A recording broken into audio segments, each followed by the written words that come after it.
delay, let's get into the topic. I hope it's okay for Salim sir and Sunandaji. Yes, ma'am. Yes, ma'am. Yeah, you can go ahead. Yeah. Yes, yes, thank you so much. I'm trying to share my screen. I hope you all see the screen.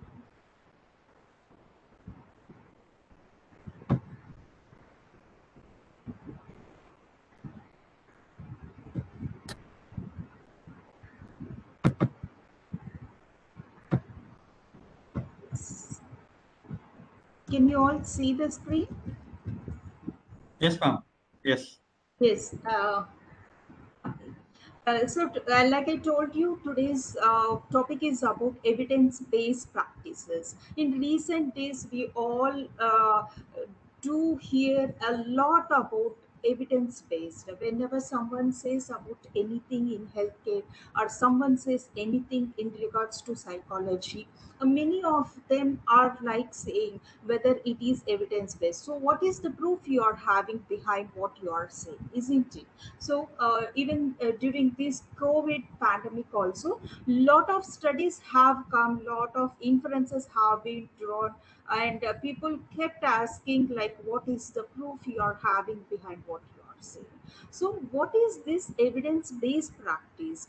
As we all belong to different fields of psychology or different healthcare sectors, it is like we should know what is evidence based practice, what are the criterias that fulfill the evidence based practice, and also like in where you can use these evidence based practices, and what are the models, different models are there, and in psychological field how evidence based practice helps us. Okay, so this is about the presenter. We all know about Suresh sir. I need not say.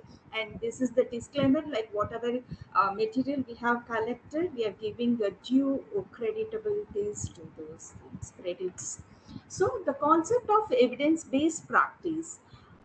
Evidence-based practice is integration. See, it has three components. You like when you do a research, I mean it's a study, or when you want to know about something, you take it into three aspects. One would be the research evidence, one would be the clinical expertise, and the third would be patient's value. So when you are trying to study about something, or when you are trying to like do a research on something, for instance, you look at let's take the COVID scenario. So recent times everyone is advised to take the vaccines. So to know what is the efficacy of vaccine, how will you know whether the vaccines are efficient to tackle COVID, I mean, to prevent COVID or not? How can you come to a conclusion? By making the trials and study. So you will have a evidence which would be internal or external evidence, and also clinical expertise. Like when you take these vaccines, they might contain live virus, or they might contain dead virus, or they may contain particles which will which will produce the same antibodies as disease producing organisms in your human body. That's how you improve your immunity. So these are certain clinical expertise. And not only that, when we talk about the patient values, each patient will be reacting in a different manner.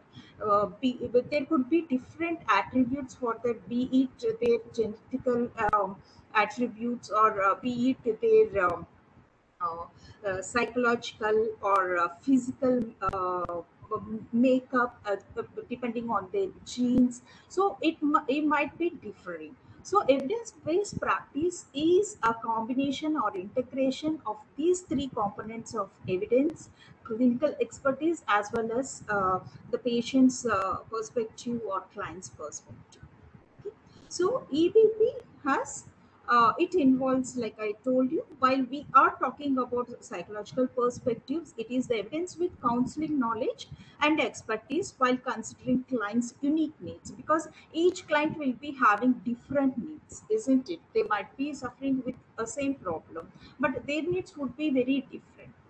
So depending on those, your way of taking up the counseling sessions or your way of involving the psychological interventions might vary. Evidence-based practice, it gives you a clear-cut idea of how you can structure your counseling processes or what are the psychological interventions you can think of. So evidence-based practice, like I told you, it will have the clinical or counselors or experts opinion, that is the knowledge they acquire through their profession, through their training, and the second one would be the evidence. There are different levels of evidence, and this evidence you get it through lot of research work and doing trials, taking up case studies.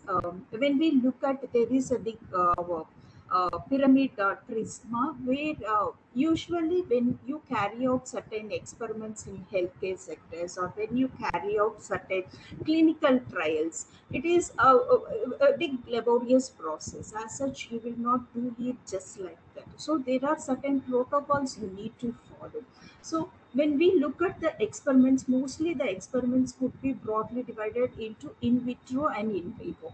Okay, so in vitro instance, we all know, like doing the experiments in the laboratories. In vivo, carrying it out on living organisms. There are certain experiments or clinical trials where you tend to do them on certain living organisms like guinea pigs or certain rats, certain monkeys, where when you want to test the efficacy of certain medicine, you will be taking out trials. When you take the other systems of medicine, for instance, I am a homeopath. So for us, we do the drug proving by giving the medicines to the individuals and asking them to make down the symptoms. So each medical system has their own way of carrying out the clinical trials. Okay, so and while collecting the evidence, you do the case study. You do it for individual people and do it as a group. Okay, then. There are cohort studies. Not only that, we do like random clinical trials or CTs. Okay, after that, you must all be knowing, like we do systemic review, the Cochrane reviews, and meta-analysis, and finally we come up with the clinical protocols or clinical guidelines. Like we have done so much of study, and this is the inference we have drawn up. So why evidence-based practice? Because we all like no, every day is like Excuse each. me. Yes. Veena, can you kindly switch the presentation to the full screen or the presenter mode? The words, those words are not No, no, visible. sir. The words are very minute. Believe me, we will share the PPT with you all. So kindly excuse for the minute fonts in the presentation. We will share it. Even if I make it, also it's not visible. So I advise, like uh, I'll tell Yes, ma'am. you. We will share in the group, ma'am. We Yes. will share Huh? PPT in the group. Yes, yes. We will share the PPT. Yes, ma'am. Okay. Yeah. Yes. You can go So ahead. Yeah. yes, thank you so much. Thank you. I had lot of difficulty to go through the PPT, so that's the reason I thought, okay, I'll explain you in simpler words. Okay, so EPP means, like if you all know, like each day in the scientific field or in the technology field, we have been like.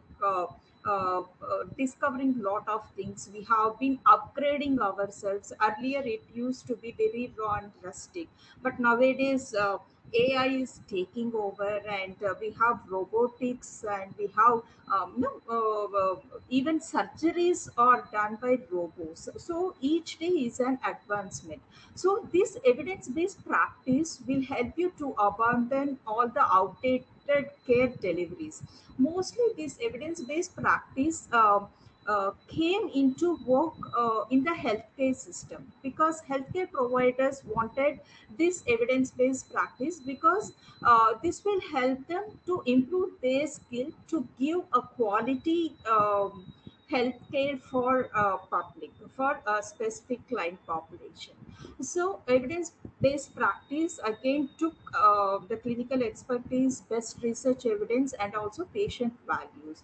So just to improve the outcome or improve their own skills as well as to improve the healthcare they are giving for the clients. So when we look at the history of ABP, like I told you, the root of evidence base goes back to medical field, and it was like uh, a few years ago. But this was first came into vogue, or it became a hot topic in medicine in the 1990s. Only in 1990s, people started to think of like how can we conduct these clinical trials, how can we like come up with the evidences, how can we take up the research work, and what are the groundwork we could do. So it has laid a sort of foundation, and it became a major breakthrough in the research.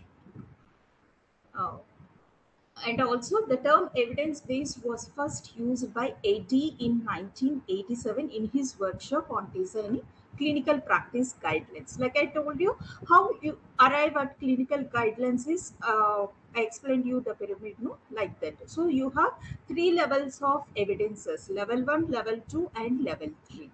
And also, this evidence-based practice helps you to take up lot of decision makings or policy makings in the healthcare sectors, because this help you to publish your articles or publish your research work and accumulate a sort of evidence for you, so that you can take up the changes, or you can come up with the new policy makings in the healthcare sector. uh, the term was first formally defined by Sackett, okay, and he is viewed as father of this movement. And also, they noted that this evidence-based practice not only needs the clinical expertise, it also needed the research evidence, and how to collect this research evidence. So they started like, why can't we take up the systemic reviews or the meta-analysis? So when you take up a particular disease condition or a healthcare condition, so there will be lot of studies that will be pertaining to that. So you take up all the systemic reviews or systemic investigations, collect those evidences, and then come up with a solid evidence, and come up with your own strategies or conclusions. So over a period of time, the concept has expanded, and now it includes the consideration of the patient's preferences, actions, uh, what is the clinical state of the patient, and also the prognosis or circumstances. So it is like from diagnosis, the prognosis, and the outcome of the disease. So throughout, you can like take up this evidence-based practice any part of your, any part of the client's journey. Okay. And the key steps of evidence-based practice in medicine include formulating a clinical question. We will go through that in the subsequent slides. So you will come up what is the question. Basing on that clinical question, you will be critically evaluating the literature that is so far obtained, and also implementing the research findings in clinical practice and evaluating the outcomes. So when we look at the broader spectrum of what are the steps in EBP, like I told you, first is you convert the information that is need to an answerable question. So it is ask.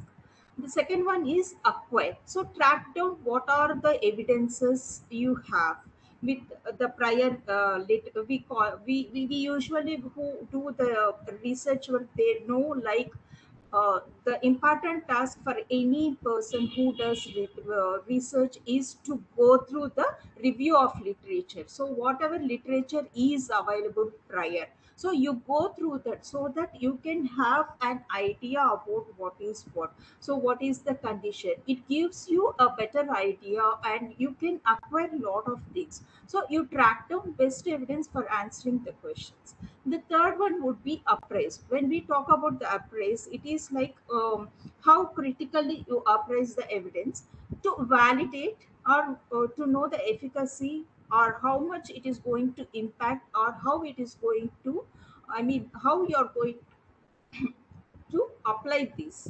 So the applicability. So this is with the appraise. And when we talk about the applicability, the next step would be applying, like integrating the evidence in your clinical decision making. So first is you ask the question, you acquire the knowledge, then you appraise, then you apply it. And the fifth one would be the audit. Audit is evaluate step 1 to 4 and seek ways to improve. Like in auditing is your decision making and policy making that comes into place. So the five steps would be ask a clinical question, acquire the best evidence, appraise the evidence, apply the evidence, and assess your performance. So the five steps again would be kept in a different way is formulate an answerable question, find the best evidence, appraise the evidence, implement the evidence, or evaluate the outcome. In whatever way you keep it, this is the five steps that is involved in your evidence-based practice. So in 2010, Melnick added two more points to this EBP. So step zero would be cultivate a spirit of inquiry, isn't it? We are taught about the Socrates way of questioning, isn't it? The how, why, what, where, when, why did this happen?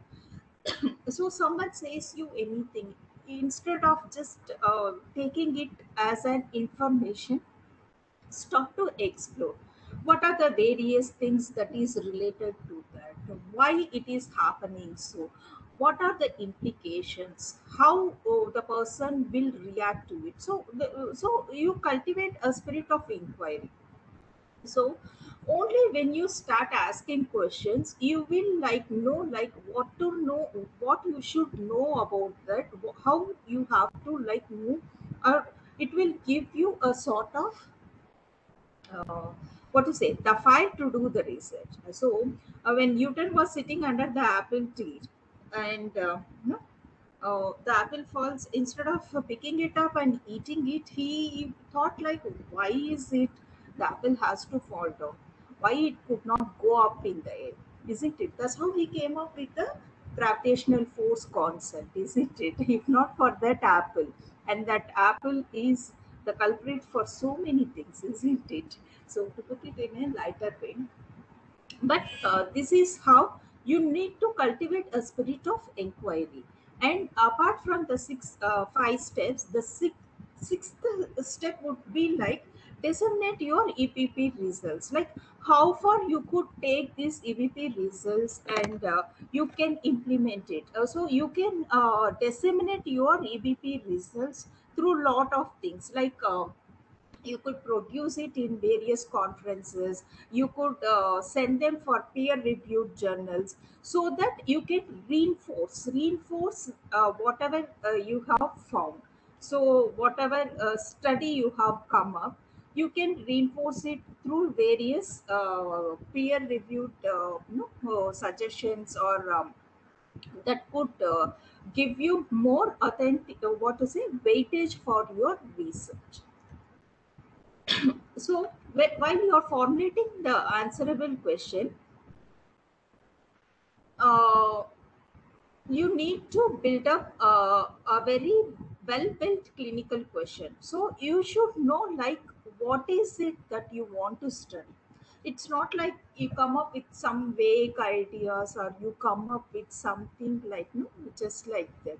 So for instance, when you're talking about COVID, for instance, there were a lot of things that were happening when we talk, and you wanted to do research, what would be the solid things you can go after? So someone said like, if you have good immunity, no, this COVID, you will not be that much exposed to COVID, or your chances of surviving with this COVID is more.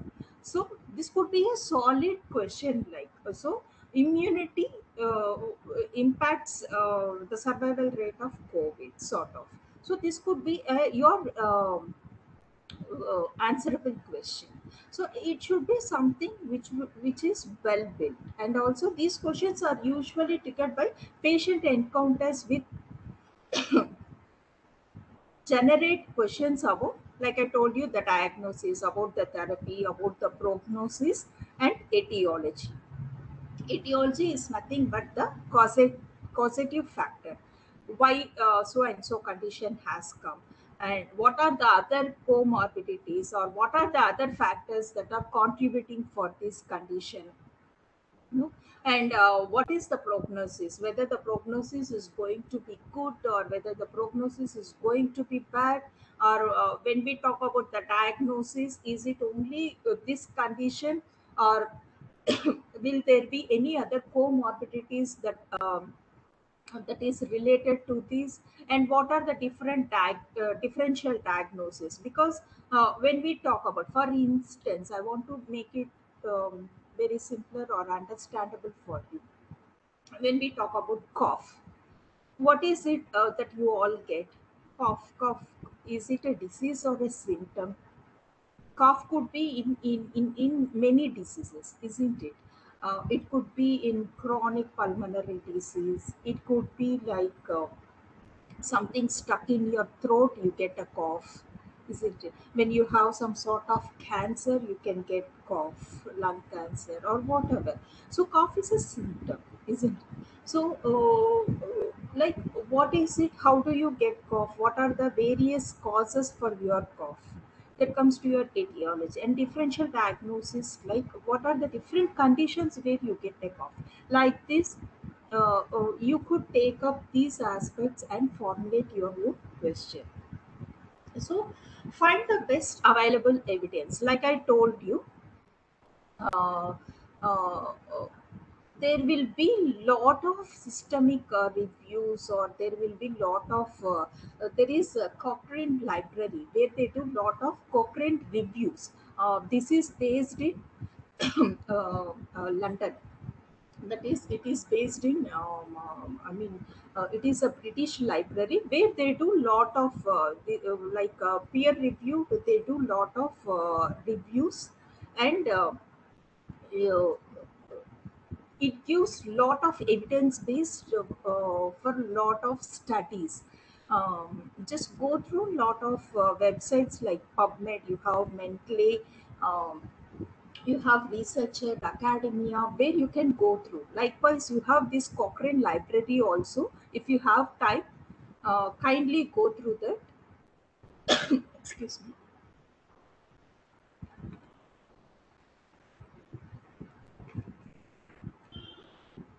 Okay. Uh, So, these evidences will help you to come up with effective search strategies using combination of mesh terms. The mesh terms are like that is pertain to medical terminologies. Like I told you, this evidence-based practice was first in relation to the healthcare. So these medical terminologies, like I told you, etiology. When I talked about etiology, most of you would be wondering what this term is. Etiology is nothing but the causative factor. Likewise, in medical terms, we call it some inflammations. We call it as itis. Okay, if you have any inflammation of your sinus, we call it as sinusitis. Inflammation of your meninges, that is the brain membranes, you call it as meningitis. Angio is patent with your heart, sort of. So when you use the combination of these medical terms and put in your PubMed, you will get lot of reviews, systemic reviews, or lot of papers that have prior studies. So the second step would be to collect relevant evidence. The third step would be the appraise of evidence. Why you should do this appraise of evidence? Okay, so appraising this evidence will help you to know whether the method is valid, or what are the results that you have got through the studies, and also how do you apply these results to your practice. So this is what you do in appraising the evidence. And the fourth step would be the implementation of evidence. So what is the study wanted to do, and basing on your clinical expertise and basing on the patient's values, uh, you will be getting you will be getting the conclusions, and also you will be taking up the prior evidences also. Okay, and you will be getting your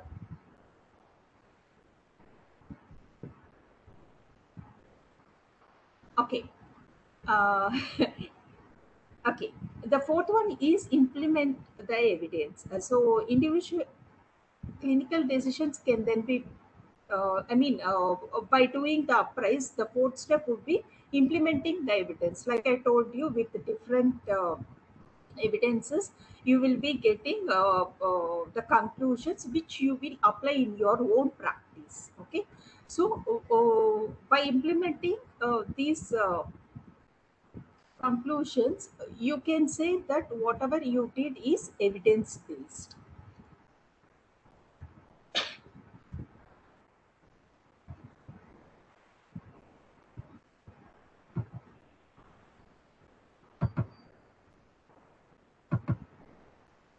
Okay, so when I talked about research versus evidence based practice, is it one and the same? No. Research versus evidence based. There is a common misconception we all have that EBP and research are one and the same. It's not true. There are a lot of similarities between these two, but there are differences. So the fundamental difference between research and EBP is the purpose. The purpose of conducting research is, we all know, like when we are doing a research, it is to generate new knowledge, or to validate the already existing knowledge, isn't it? So the purpose of conducting research is to come up with new conclusions, or to come up or to validate the already existing knowledge. Research always involves systemic scientific inquiry. For research, a result should be considered. It should be valid. It should be reliable. Researchers must always use the scientific methods, and it should be like stepwise manner in sequential steps. But when you look at EBP, it is to use best available evidence to make informed patient care decision. So research is always like to generate new knowledge, or to validate the already existing knowledge.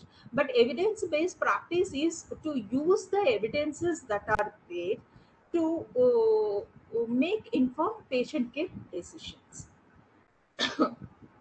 So, the purpose of EBP isn't about developing new knowledge or validating your existing knowledge. It is about translating the evidence and applying it to your clinical practices and decision making. Like I told you, the main aim of EBP is to give quality care for your clients or for your patients, and also to come up with policy making. So the purpose of EBP is to appraise everything, to collect the informations, to apply them, so that you can give the best quality care. So when we look at the research findings in research findings, in absence of other considerations, should not be used independently to justify a change in practice. Okay, they can be the patient values and preferences, experiences of healthcare providers, like patient assessments and laboratory findings, data obtained from other resources. But for EBP strategies to result in the best patient outcomes, all of these factors must be considered. Okay, you got to know EBP is based on the patient's values, also the assessment, the diagnosis you do, the different laboratory findings you do. But in research method, it will be like you may not be needing all of these things. Research methods, you can have your own hypothesis, okay, but you need not have the solid laboratory findings or the solid patient, I mean sort of patient values. But for EPP they are mandatory. So when we talk about the level of evidences, like I told you, there are one, two, and three levels of evidences. So evidence-based practice is a your conceptuous problem-solving approach. Okay, it is well designed, depending on the evidence, patient values, and clinical expertise. So and also. Uh, okay. So, when we talk about the level of evidences, being knowledgeable about EBP and level of evidences is important to every clinicians. Like I told you, while you are dealing with healthcare sectors, every clinician should have an idea about um, the disease and the factors that are pertaining to it, how you take up, you give treatment for the patient, what is the best care you can give for the patients, what are the various factors that are involved in that, so that when you are carrying out with these studies or trials or whatever reports, this will help you to arrive at clinical practice guidelines. Like I told you, just like your Abraham Maslow's hierarchy, even the level of evidences, you have the prism. Like the bottom would be your in vitro studies. The second one would be the studies on animals or a particular case study or some clinical trial sort of. The next one is, and these two levels may give you proper solid evidence, or sometimes it may not give that solid evidence that is required for your EBP. So the next level would be like studies like RCT or cohort studies, where you tend to gather a little bit of evidences or a little bit of information.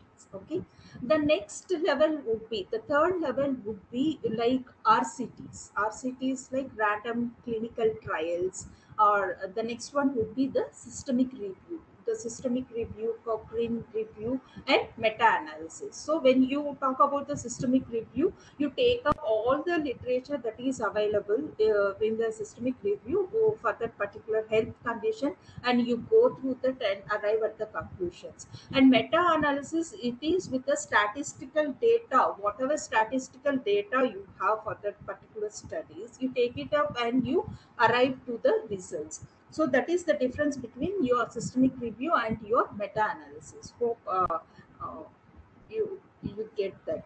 And also, sometimes these rating systems also come into place. The level of evidence listed here have been developed with the help of clinical and counseling expertise. Not only with level 1, level 2, level 3, we have another level known as level ML. Okay, this is evidence based information that ranges from level A, the strongest, to level C. So like I told you, level 1, 2, 3, or level A, B, C. Okay, apart from this level of evidence, you have the level ML, which is known as multi-level. So it is added to identify the clinical practice guidelines that contain recommendations based on more than one level of evidence. So it could be attributed to the evidences that are accumulated either from level A and level C, or level A or level B. So the evidence could be taken up from multi-level systems also. So level A evidence is obtained from RCT, systemic review, or meta-analysis. Like I told you, they have strong evidence. and clinical practice guidelines. So when we talk about the RCTs, this is a gold standard study. Okay, in EBP, subjects are randomly selected. Okay, it's not like that you have to go in for.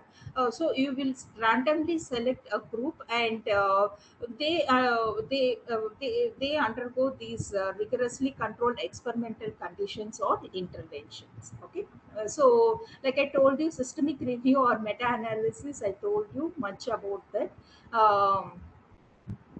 So, systemic review and meta-analysis of all relevant RCTs are taken up, and whatever results you get from them, you form the clinical practice guidelines. So, based on systemic review of RCTs, EBP guidelines provide the strongest evidence of guidelines. Okay, so that you can give a better healthcare for your clients or for your patients.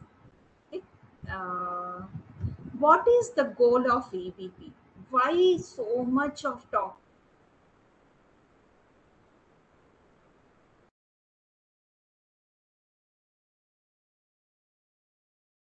is important for our psychology field? In recent times, like we have lot of things or lot of laws or lot of policies that have been coming for mental health professionals.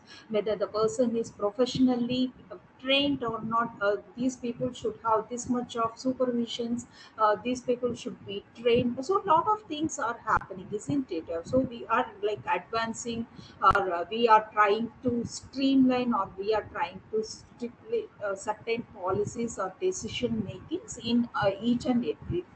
So when you look at psychology, there are a few psychological interventions that are evidence based. So what are the different evidence based psychological interventions? So acceptance and commitments. The therapies, the recently developed therapies are all evidence based therapies. When you look at the acceptance commitment therapy, it is like it is we can say like it is a higher version of your CBT and a combination of mindfulness. Okay, the next one would be your cognitive behavior therapy, where your negative thoughts are being like dealt. So when you have your negative thoughts, it will have an impact on your behavior. So your thoughts, negative thoughts, will be leading to your behavior, which will be giving to the consequences. So this was like done in a evidence manner. So many studies have proved like your thoughts would be driving to your behavior, and your behavior will be leading to the consequence. So you came up with the ABC concept. Then we had the dialective behavior therapy and mindfulness based cognitive therapy. So most of these therapies are having lot of evidence based practice.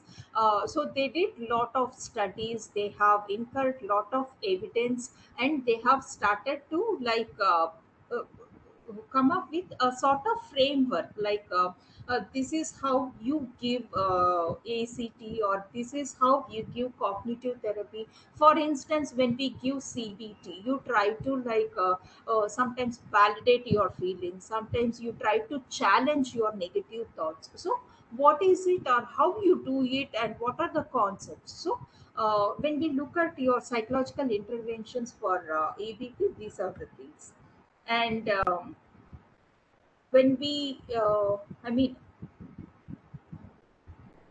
talk about the challenges, or what are the other concepts of EBP, we have components known as uh, relationships, fidelity. It's not the fidelity which you all think about. Sometimes what happens when you give this something is happening with my PPT. I'm sorry for that. Uh, um, the four components would be like relationships, fidelity, flexibility, and provider. So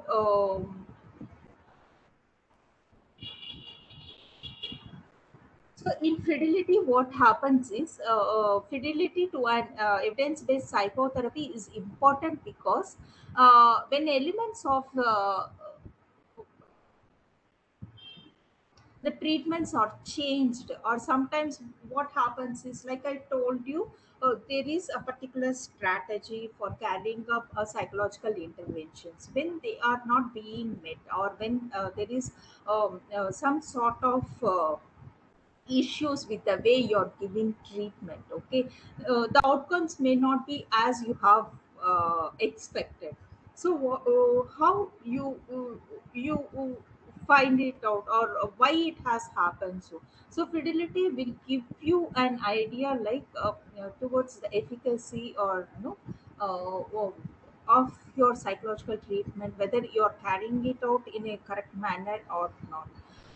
When we talk about flexibility, sometimes what happens is you need to tailor make your psychological intervention according to the need of the person, isn't it? We usually in our field we say, like, counseling is something which is unique for each person. So what works for one person may not work for the other person. So you need to have that flexibility when, how, and what to apply to that particular person, so that you can get the outcome, better outcome. So this is one of the factor, and also the provider. So as a counselor, you are the person who is going, who is the primary provider for evidence based practice. Okay, so you should know, like, what is it that you are going to do, what is it, and how far you are going to plan up the treatment aspect.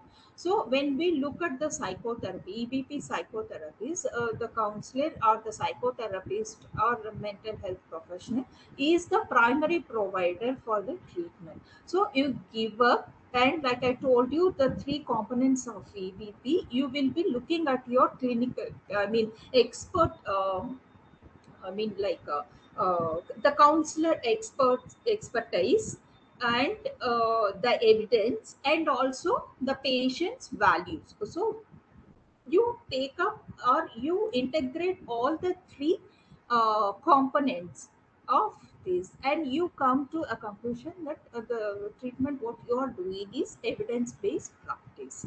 So this is with EBP. And when you look at the future of EBP, not only in healthcare sector, in the other aspects, so in allied health sciences also, there is much demand or much need for evidence based. And when you look at evidence based practices, mostly it occurred in the nursing departments, and they had different models of EBP.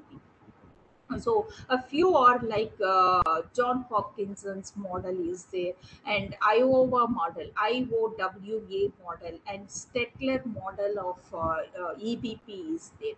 But the main concept of EBP is these three. So the clinic or the expert will be having his own expertise, and he will be looking for the evidence which emphasizes or which reinforces his expertise, and also the patient values.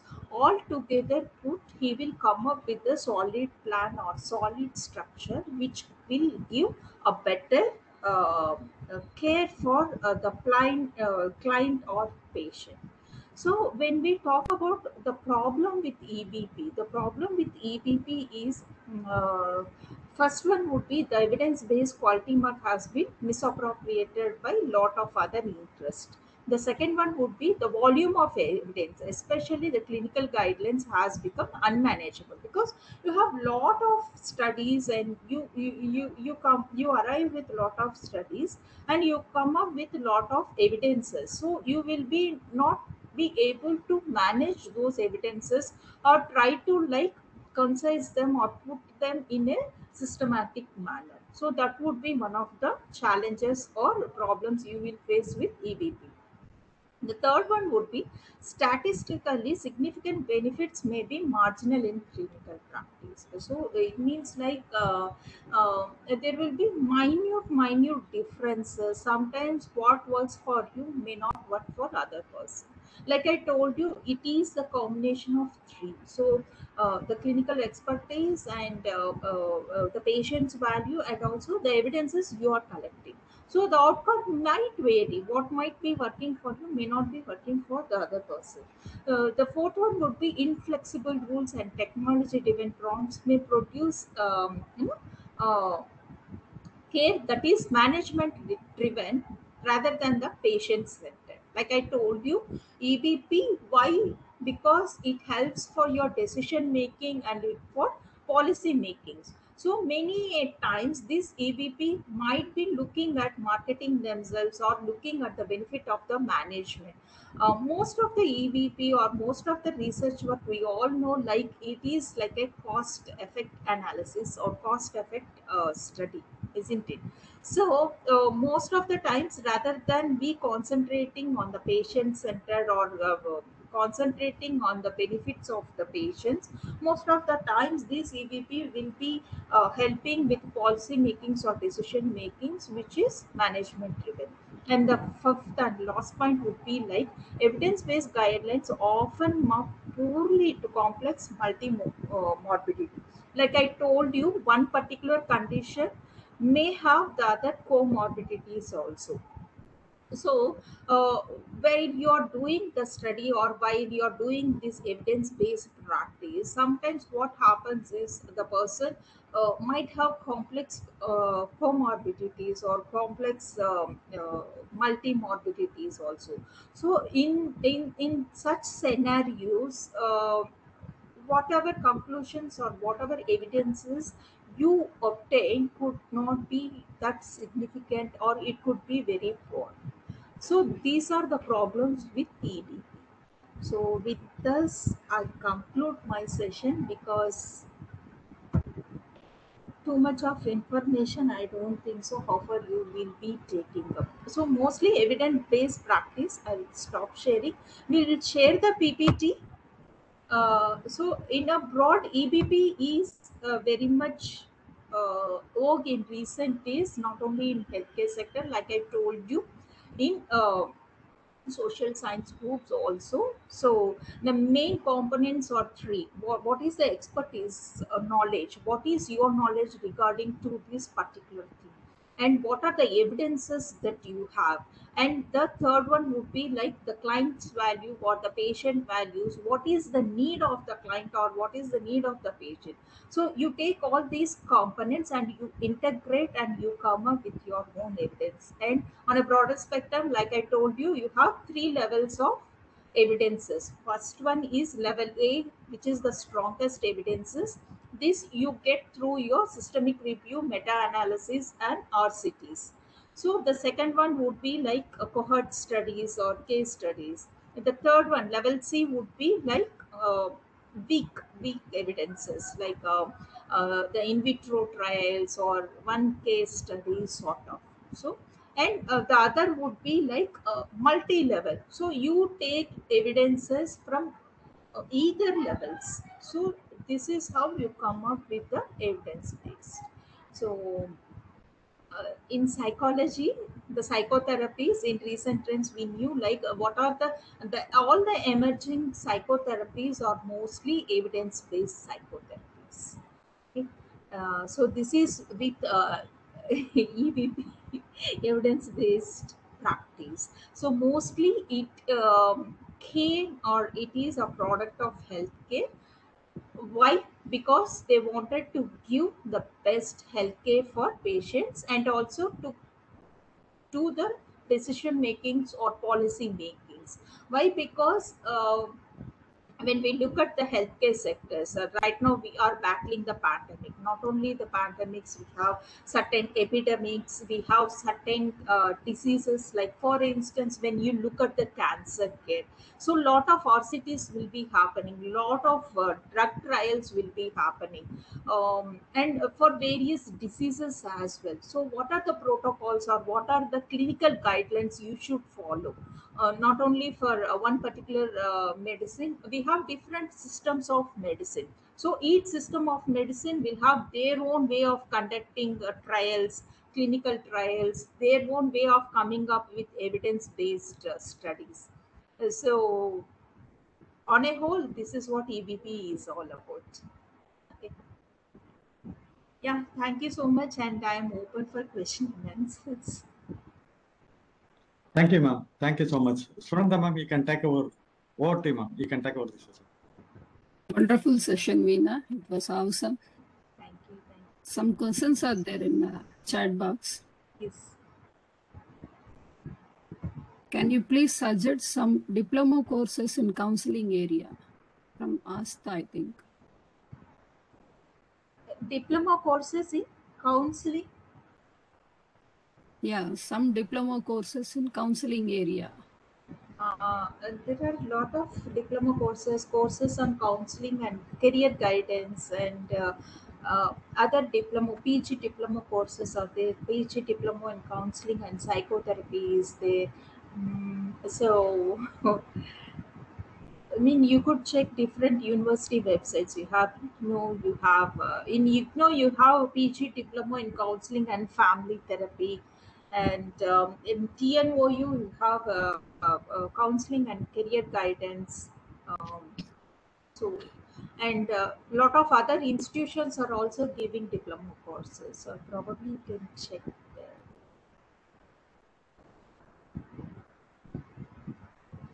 Participant, you can ask any questions. Hello, madam.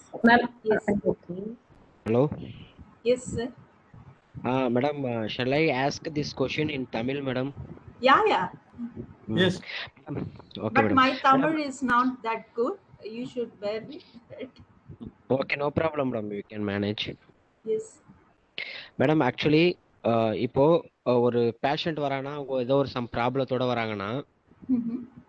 அவங்களுக்கு அந்த ப்ராப்ளத்துல ஏற்கனவே ஒருத்தவங்க இருந்து அவங்க வந்து இதுல இருந்து மீண்டு வந்திருக்காங்க அப்படின்னு எவிடன்ஸ்லாம் காமிப்பாங்களா madam?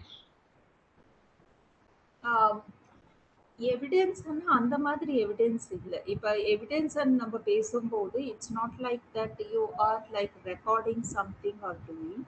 when I talk about the evidence, நம்ம ஸ்டடி பண்ணுறோம் இல்லைங்களா. ஃபார் இன்ஸ்டன்ஸ் இப்போ நான் சொல்லியிருக்கேன் உங்களுக்கு, இப்போ கோவிட் சீசனில் நம்ம நிறைய பேர் வந்து இனிஷியலாக ஃபர்ஸ்ட் வேவ் வரும்போது என்ன சொல்லியிருக்காங்க, நீங்கள் வந்து இம்யூனிட்டி பூஸ்டப் பண்ணிக்கோங்க ஸோ தட் கோவிட் வர சான்சஸ் ரொம்ப கம்மியாக இருக்கும். பார்த்தீங்கன்னா எல்லார் வீட்லையும், I'm sorry I tell this in English because நிறைய most of the people might not understand Tamil.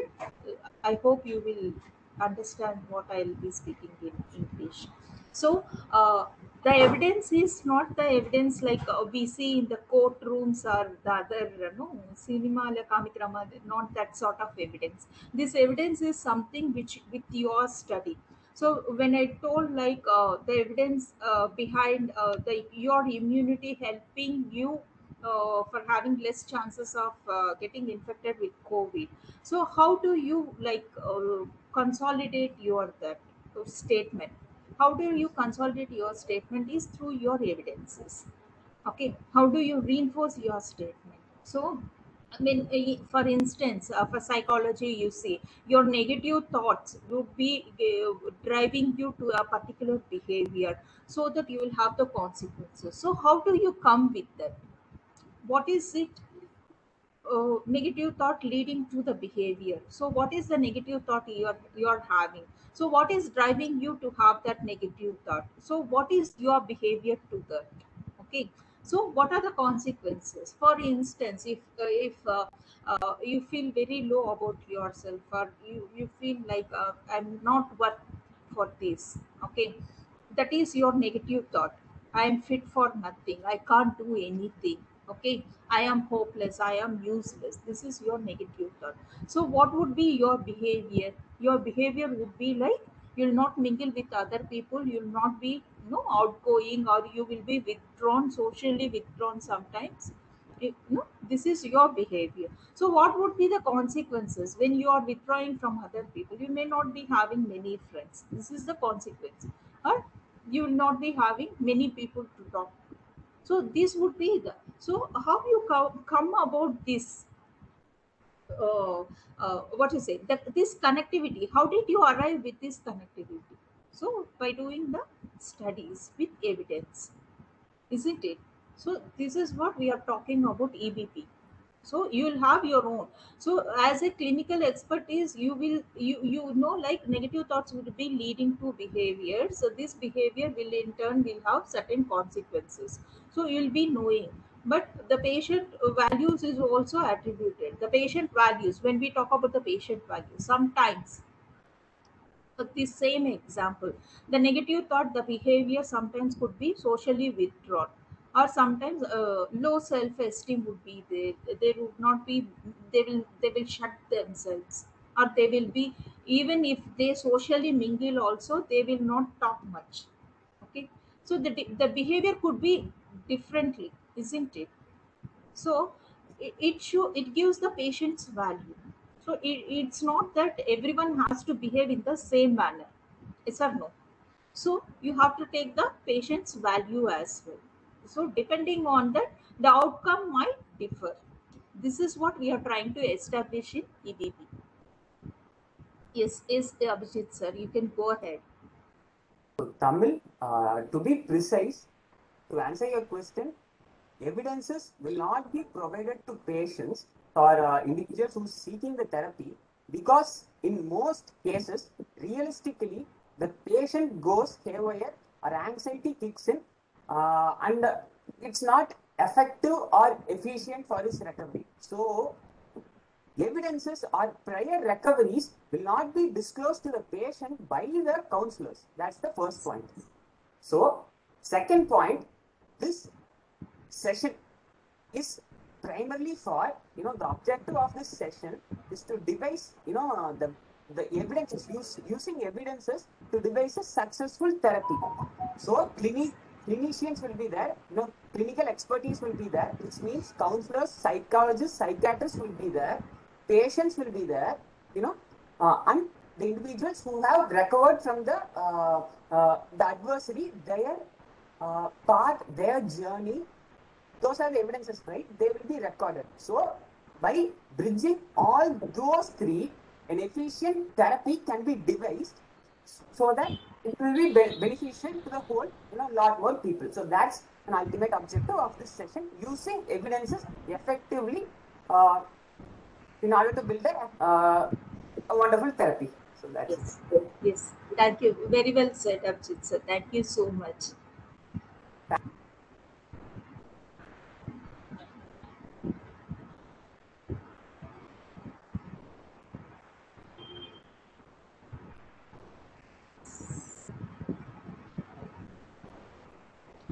I think there is no other question. Now I'd like to invite Pranada ma'am to give the vote of thanks to Dr. Veena ma'am. Thank you, sir. It was beautifully explained, Veena. Evidence-based practice. How do we practice step by step? You explained neatly. History, steps, ask, acquire, apprise, apply, and audit. These are the 5 steps we have to follow.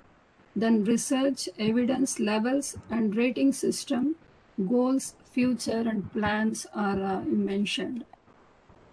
Thank you. It was a wonderful session. Kindly accept our gratitude on behalf of American College, Madurai, MS Chalamuthu Institute, Madurai, Madras School of Social Work, Red Pond Educational Research Center, Yellow Pond Counseling Center, then Tamil Nadu Counseling Association, Tamil Nadu Counselor and Psychotherapy Association. We thank you. Then participants, we have yet another wonderful session tomorrow. Take care. Bye-bye. Thank you so much. I really miss that signing off. Hopefully, I'll come back soon for that. Dr. Veena ma'am, you are the good firefighter. If any emergency in the last golden minute or golden hours, you will be there to solve the issues. Maybe we should do an evidence-based practice on that, sir. well Yes, ma'am. said. Firefighting. Now you are the senior, not for signing off a session. Cheers to But the I- firefighter. But I really miss that always. That has been my signature style. So I really miss that, doing that. Maybe one of these days I'll do that. Yeah, Thank you. Okay, maybe ma'am. 500 session. Yes. Thank you so much, and happy Friendship Day to one and all, and keep supporting us. Thank you so much. Thank you. Thank you, Bye ma'am. bye. Bye.